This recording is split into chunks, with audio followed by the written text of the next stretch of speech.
ഐക്യനീക്കത്തിൽ Vellappally നടേശനെതിരെ ആഞ്ഞടിച്ച NSS വെള്ളാപ്പള്ളിക്ക് രാഷ്ട്രീയ ലക്ഷ്യത്തോടെയാണ് എത്തിയതെന്ന് ജി സുകുമാരൻ നായർ ആരോപിച്ചു. ഇടപെടലിൽ തരികിട മണത്തപ്പോഴാണ് ഐക്യനീക്കത്തിൽ നിന്നും പിന്മാറിയതെന്നും സുകുമാരൻ നായർ വ്യക്തമാക്കി. വെള്ളാപ്പള്ളിക്ക് പത്മഭൂഷൺ കിട്ടിയപ്പോൾ സംശയമേറിയെന്നും മാതൃഭൂമി ദിനപത്രത്തിന് നൽകിയ അഭിമുഖത്തിൽ സുകുമാരൻ നായർ തുറന്നടിച്ചിരിക്കുന്നു. അർജുൻ വിവരങ്ങളുമായി ചേർന്നുണ്ട്. അർജുൻ, അപ്പോ ഈ NSS SNDP ഐക്യ ചർച്ചകൾ വന്നു. ആ ഐക്യം 9 ദിവസത്തിനുള്ളിൽ പൊളിഞ്ഞു. ആ പൊളിയാനുള്ള കാരണം SNDPയുടെ രാഷ്ട്രീയ നീക്കങ്ങൾ അത് പിന്നീടാണ് മനസ്സിലായത്, അല്ലെങ്കിൽ തുഷാർ വെള്ളാപ്പള്ളി ചർച്ചയ്ക്ക് വരുന്നതിന്റെ ലക്ഷ്യങ്ങൾ പിന്നീടാണ് മനസ്സിലായതെന്ന് NSS ജനറൽ സെക്രട്ടറി മാധ്യമങ്ങളോട് പറഞ്ഞു. ഇപ്പോഴിതാ SNDPക്കെതിരെയും തുറന്നു പറച്ചിൽ വന്നിരിക്കുന്നു. മാതൃഭൂമിക്ക് നൽകിയ അഭിമുഖത്തിൽ എന്തൊക്കെ കാര്യങ്ങളാണ് സുകുമാരൻ നായർ പറഞ്ഞിരിക്കുന്നത്? അർജുൻ, സേതു, SNDP NSS ഐക്യത്തിൽ നിന്ന് പിന്മാറാനുള്ള കാരണങ്ങൾ അക്കമിട്ട് നിരത്തുകയാണ് സുകുമാരൻ നായർ മാതൃഭൂമി പത്രത്തിന് നൽകിയിട്ടുള്ള അഭിമുഖത്തിൽ. കൃത്യമായി BJPയുടെ അജണ്ടയായിരുന്നു ഈ ഐക്യത്തിന് പിന്നിലെന്ന് തിരിച്ചറിഞ്ഞു എന്നാണ് സുകുമാരൻ നായർ പറഞ്ഞത്. ഐക്യത്തിന് പിന്നിൽ പ്രത്യേക താല്പര്യമുണ്ടെന്ന് തിരിച്ചറിഞ്ഞു. BJP ഇതിൽ ഇടപെട്ടിട്ടുണ്ടെന്ന് മനസ്സിലായി. അതിൻ്റെ കൂടി അടിസ്ഥാനത്തിലാണ് ഈ ഒരു പിന്മാറ്റമെന്ന് സുകുമാരൻ നായർ ഇപ്പോൾ സ്ഥിരീകരിക്കുകയാണ്. ഇന്നലെ നമ്മൾ തന്നെ ഇക്കാര്യത്തിൽ BJPയുടെ ഇടപെടലാണ് ഈ ഐക്യത്തിന് പിന്നിലെന്നുള്ള വാർത്ത നൽകിയിരുന്നു. സുകുമാരൻ നായർ ഇപ്പോൾ ആ മാതൃഭൂമി പത്രത്തിൽ നൽകിയിട്ടുള്ള അഭിമുഖത്തിൽ അക്കാര്യം സ്ഥിരീകരിക്കുകയാണ്. ഐക്യം ആരാണ് ലക്ഷ്യമിട്ടിരുന്നത് എന്ന് ചോദിച്ചാൽ അത് BJP ആയിരുന്നുവെന്ന് ബോധ്യപ്പെടുകയാണ് സുകുമാരൻ നായർക്ക് ബോധ്യപ്പെട്ടു. ആ ഘട്ടത്തിലാണ് ഈ ഒരു പിന്മാറ്റം ഉദ്ദേശിച്ചത്. ആ സമയത്ത് തന്നെയാണ് വെള്ളാപ്പള്ളി നടേശന് പത്മഭൂഷൺ പുരസ്കാരവും ലഭിക്കുന്നത്. ഇതിലൊക്കെ എന്തൊക്കെയോ തരികിട മണക്കുന്നുണ്ടെന്ന് സംശയിച്ചു.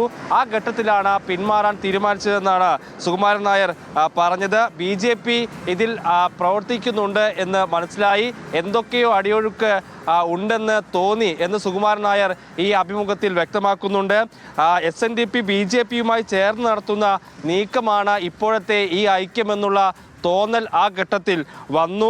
ഒത്തുതീർപ്പിൽ സംസാരിക്കാൻ വിട്ടത് BJP മുന്നണിയുടെ പ്രധാനപ്പെട്ട നേതാവിനെയാണ്, അതായത് തുഷാർ വെള്ളാപ്പള്ളിയാണ് ഈ ഒരു ഐക്യവുമായി ബന്ധപ്പെട്ട് സംസാരിക്കാൻ വിളിച്ചത്. ആ സമയത്തും ഇതുമായി ബന്ധപ്പെട്ട സംശയം ഉണ്ടായി. അതിൽ അടിയൊഴുക്കുണ്ടെന്ന് തോന്നലുണ്ടായി എന്നാണ് സുകുമാരൻ നായർ പറഞ്ഞത്. അതിനിടെ വെള്ളാപ്പള്ളി നടേശന് പത്മഭൂഷൺ പുരസ്കാരം കിട്ടിയപ്പോൾ ഈ സംശയം വർദ്ധിച്ചു എന്നാണ് അദ്ദേഹം വ്യക്തമാക്കിയത്. സംസ്ഥാനത്തിൻ്റെ ലിസ്റ്റിലൊന്നും ഇല്ലാത്ത ആളായിരുന്നു വെള്ളാപ്പള്ളി നടേശൻ. സംസ്ഥാന സർക്കാർ നൽകിയിട്ടുള്ള ലിസ്റ്റിലില്ലാത്ത ആളായിരുന്നു. അങ്ങനെ ഒരാൾക്ക് പത്മഭൂഷൺ പുരസ്കാരം നൽകുമ്പോൾ അതിൽ എന്തൊക്കെയോ ഉണ്ട് എന്നുള്ള സംശയം തോന്നിയെന്നാണ് സുകുമാരൻ നായർ പറഞ്ഞത്. അതായത് ഐക്യ ചർച്ച നടക്കുന്നതിനിടെ ഇങ്ങനെ ഒരു പുരസ്കാരം പൊട്ടിവീണു, അതായത് നമ്മൾ പ്രതീക്ഷിക്കാത്ത അല്ലെങ്കിൽ സംസ്ഥാന സർക്കാർ ലിസ്റ്റ് കൊടുക്കാത്ത ഒരാൾക്ക് അങ്ങനെ ഒരു പുരസ്കാരം വന്നതിൽ സംശയമുണ്ടായി എന്ന് സുകുമാരൻ നായർ പറയുന്നു.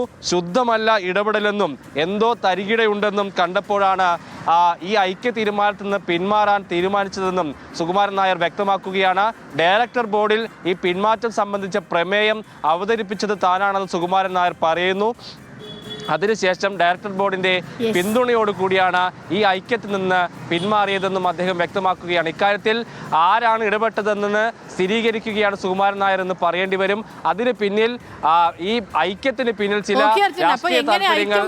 എന്ന കാര്യം അക്കമിട്ട് നിരത്തുന്നു സുകുമാരൻ നായർ മാതൃഭൂമിക്ക് നൽകിയ അഭിമുഖത്തിൽ. പ്രിയപ്പെട്ട പ്രേക്ഷകർ, ഇനിയിപ്പോൾ അറിയേണ്ടത് ഇതിൽ എന്തായിരിക്കും വെള്ളാപ്പള്ളി നടേശന്റെ പ്രതികരണം എന്നുള്ളതാണ്. കാരണം ഇനി ഐക്യം ഉണ്ടാകില്ല എന്ന് സുകുമാരൻ നായർ പറഞ്ഞു. അതിന് പിന്നാലെ വെള്ളാപ്പള്ളിയുടെ പ്രതികരണം ചോദിക്കുമ്പോൾ പൂർണ്ണരൂപം അറിഞ്ഞിട്ട് പ്രതികരിക്കാമെന്നാണ് വെള്ളാപ്പള്ളി പറഞ്ഞത്. ആ ഐക്യം പൊളിഞ്ഞിട്ട് ഇന്നിപ്പം 3ാമത്തെ ദിവസമാണ്. ഈ ദിവസം തന്നെ നമ്മൾ ഈ കേൾക്കുന്നത് മാതൃഭൂമിയിൽ വന്ന NSS ജനറൽ സെക്രട്ടറിയുടെ അഭിമുഖമാണ്. അതിൽ എന്തുകൊണ്ട് ഈ ഐക്യം പൊളിഞ്ഞു എന്ന കാര്യം ഈ എല്ലാ കാര്യകാരണങ്ങളും സഹിതം അതിൽ പറഞ്ഞിട്ടുണ്ട്. ഇനി ഒരു പക്ഷേ ഇനി അറിയേണ്ടത് വെള്ളാപ്പള്ളി നടേശൻ SNDP യോഗം ഈ വിഷയത്തിൽ എങ്ങനെ പ്രതികരിക്കും, എന്ത് നിലപാടെടുക്കും എന്നുള്ളതാണ്.